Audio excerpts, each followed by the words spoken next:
സിദ്ദിഖിന് ആശ്വാസമായ വാർത്ത വന്നു. അദ്ദേഹത്തിന് മുൻകൂർ ജാമ്യം തുടരാമെന്ന് സുപ്രീം കോടതി വിധി വന്നിരിക്കുന്നു. ഏറ്റവും പ്രധാനപ്പെട്ട വാർത്തയാണത്. കഴിഞ്ഞ കുറച്ച് ദിവസങ്ങളായി മുൻകൂർ ജാമ്യാപേക്ഷ ഇങ്ങനെ മാറ്റിവെക്കുകയായിരുന്നു. സുപ്രീം കോടതി ഇന്ന് അവസാനം വിധി വന്നിരിക്കുന്നു. അദ്ദേഹത്തിൻ്റെ മുൻകൂർ ജാമ്യം തുടരാമെന്ന വിധി വന്നിരിക്കുന്നു. നടൻ സിദ്ദിഖിന് ബലാത്സംഗ കേസിൽ സിദ്ദിഖിന് ആശ്വാസകരമായ വാർത്തയാണ് ഡൽഹിയിൽ നിന്ന് വരുന്നത്. അല്പനിമിഷങ്ങൾക്കകം ബൽറാം നെടുങ്ങാടി നമുക്കൊപ്പം ചേരുമെന്നാണ് വിശ്വാസം. ഇപ്പോൾ ഡൽഹിയിൽ നിന്ന് അല്പനിമിഷങ്ങൾക്കകം ബൽറാം നെടുങ്ങാടി ചേരും. സിദ്ദിഖിന് ആശ്വാസമായ വാർത്ത സുപ്രീം കോടതിയിൽ നിന്ന് വന്നിരിക്കുന്നു. സംഭവം നടന്ന 8 കൊല്ലത്തിന് ശേഷമാണ് ഈ പരാതിക്കാരി ഫേസ്ബുക്കിലൂടെ ഈ വിവരം അറിയിച്ചത്. മാത്രമല്ല, പരാതിക്കാരി പോലും ഉന്നയിക്കാത്ത കാര്യങ്ങളാണ് പോലീസ് തനിക്കെതിരെ ഉന്നയിക്കുന്നത്. നമുക്ക് ബൽറാം നെടുങ്ങാടി കൂടി നമുക്കൊപ്പം ചെയ്യുന്നത്. ബൽറാം, എന്തായാലും സിദ്ദിഖിന് ആശ്വാസമായ വാർത്ത വന്നു കഴിഞ്ഞു. മുൻകൂർ ജാമ്യം തുടരാം എന്ന് സുപ്രീം കോടതി വിധി.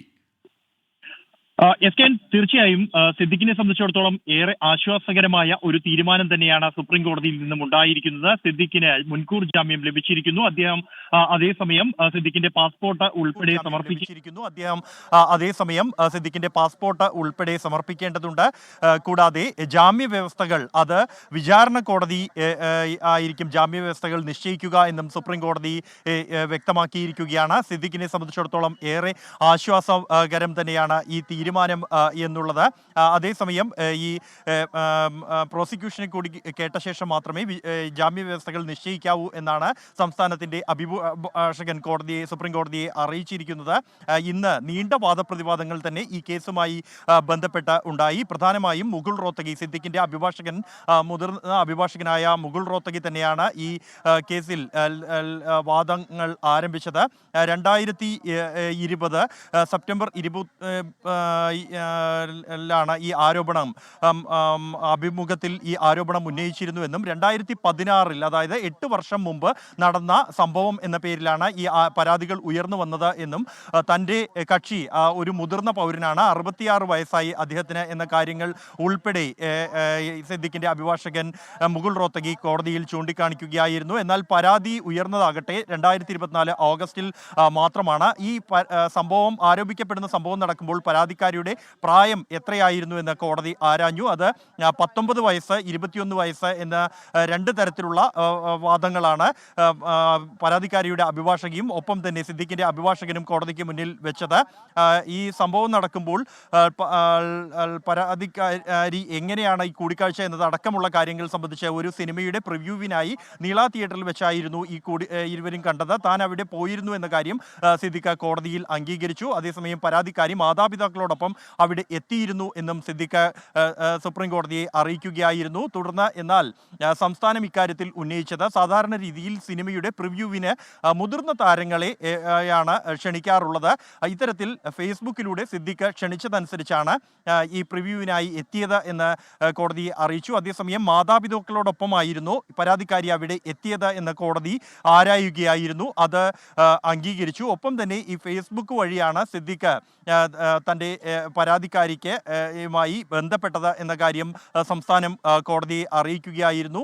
തുടർന്ന് എന്നാൽ ഈ പരാതി ഉയർന്നതിന് പിന്നാലെ ഈ ഫേസ്ബുക്ക് അക്കൗണ്ട് ഡീആക്ടിവേറ്റ് ചെയ്യുകയായിരുന്നു സിദ്ദിഖ് എന്നും ഈ അന്വേഷണവുമായി ബന്ധപ്പെട്ട സിദ്ദിഖ് ആ ഘട്ടത്തിൽ ഉപയോഗിച്ചിരുന്ന ഉപകരണങ്ങൾ അത് പരിശോധിക്കേണ്ടത് അത്യന്താപേക്ഷിതമാണ് എന്നും സിദ്ദിഖ് ആകട്ടെ അന്വേഷണവുമായി സഹകരിക്കുന്നില്ല എന്നുമാണ് സംസ്ഥാനം നിലപാട് എടുത്തത്. ഒപ്പം തന്നെ സമൂഹ മാധ്യമങ്ങളിലൂടെ തന്നെ അവഹേളിക്കാൻ ശ്രമമുണ്ടായി എന്ന കാര്യം സിദ്ദിഖിന്റെ അഭിഭാഷകൻ കോടതിയെ അറിയിച്ചു.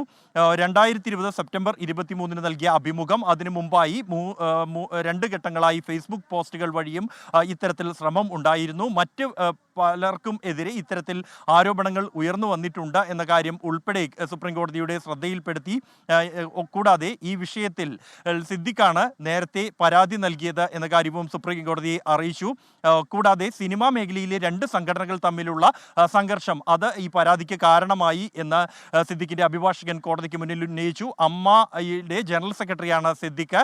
അതേസമയം WCC അംഗമാണ് ഈ പരാതിക്കാരി. ഈ 2 സംഘടനകൾ തമ്മിലുള്ള സംഘർഷമാണ് പരാതിക്ക് ആധാരം എന്നായിരുന്നു സുപ്രീം കോടതിയിൽ സിദ്ദിഖിന്റെ അഭിഭാഷകൻ സ്വീകരിച്ച ഒരു സമീപനം എന്നുള്ളത്. തുടർന്ന് ഈ വിഷയത്തിൽ എന്നാൽ ഈ സംസ്ഥാനമാകട്ടെ സിദ്ദിഖിന്റെ ജാമ്യത്തെ ശക്തമായി തന്നെ എതിർക്കുകയായിരുന്നു. പരാതിക്കാരിയെ ഭീഷണിപ്പെടുത്തിയിട്ടുണ്ട്. പരാതിക്കാരി പറയുന്ന കാര്യങ്ങൾ ആരും വിശ്വസിക്കില്ല എന്നും സിദ്ദിഖിനെ ഒന്നും ചെയ്യാൻ കഴിയില്ല എന്നും ഭീഷണി ഉയർന്നിരുന്നു എന്നും ഹേമ കമ്മിറ്റി റിപ്പോർട്ട് വന്ന ശേഷം മാത്രമാണ് പരാതിക്കാരിക്ക് ഇത്തരത്തിൽ പരാതി നൽകാൻ ധൈര്യമുണ്ടായത് എന്നും സംസ്ഥാനം സുപ്രീം കോടതിയെ അറിയിച്ചു. അതേസമയം ഈ ഹേമ കമ്മിറ്റിക്ക് മുന്നിൽ ഈ പരാതിക്കാരി പോയിട്ടില്ല എന്ന കാര്യമാണ് മുകുൾ റോത്തഗി കോടതിയിൽ ചൂണ്ടിക്കാണിച്ചത്. തുടർന്ന് ഈ സിദ്ദിഖിന്റെ ഈ അന്വേഷണ സംഘം ആവശ്യപ്പെട്ട വിവരങ്ങൾ മുഴുവനായും നൽകിയതായി മുകുൾ റോത്തഗി കോടതിയെ അറിയിച്ചു. കാറ്, ബാങ്ക് വിവരങ്ങൾ, ആധാർ വിവരങ്ങൾ ഉൾപ്പെടെയുള്ളവ നൽകിയിട്ടുണ്ട് എന്ന കാര്യമാണ് കോടതിയെ അറിയിച്ചത്. അതേസമയം ഈ കേസുമായി ബന്ധപ്പെട്ട അന്വേഷണം നടത്തിയ അസിസ്റ്റന്റ് കമ്മീഷണറുടെ റിപ്പോർട്ട് സിദ്ദിഖ് അന്വേഷണവുമായി യാതൊരു തരത്തിലും സഹകരിക്കുന്നില്ല എന്നതടക്കമുള്ള കാര്യങ്ങൾ കോടതിക്ക് മുന്നിൽ സംസ്ഥാനം മുന്നോട്ട് വയ്ക്കുകയായിരുന്നു. ഇത്തരത്തിൽ വാദങ്ങൾ പൂർത്തിയാക്കിയ ശേഷമാണ് കോടതി വിധി പറയാൻ നമുക്കൊപ്പം ചേർന്ന് ബൽറാം നെടുങ്ങാടിയാണ്. സിദ്ദിഖിന് ആശ്വാസമുള്ള വാർത്തയാണ് സുപ്രീം കോടതിയിൽ നിന്ന് വന്നത്. അദ്ദേഹത്തിന് മുൻകൂർ ജാമ്യം സുപ്രീം കോടതി നൽകിയിരിക്കുന്നു. നേരത്തെ സിദ്ദിഖിന്റെ അറസ്റ്റ് കോടതി തടഞ്ഞിരുന്നു. എന്നിരുന്നാലും 8 കൊല്ലങ്ങൾക്ക് ശേഷം വന്നൊരു പരാതിയാണ് എന്ന വാദഗതി ഒരുപാട് വാദങ്ങൾ കോടതിയിൽ വന്നു. എന്തായാലും ഏറ്റവും ഒടുവിൽ നടൻ സിദ്ദിഖിന് ആശ്വാസകരമായ വിധി ഉണ്ടായിരിക്കുന്നു. മുൻകൂർ ജാമ്യം അദ്ദേഹത്തിന് സുപ്രീം കോടതിയിൽ നിന്ന് ലഭിച്ചിരിക്കുന്നു.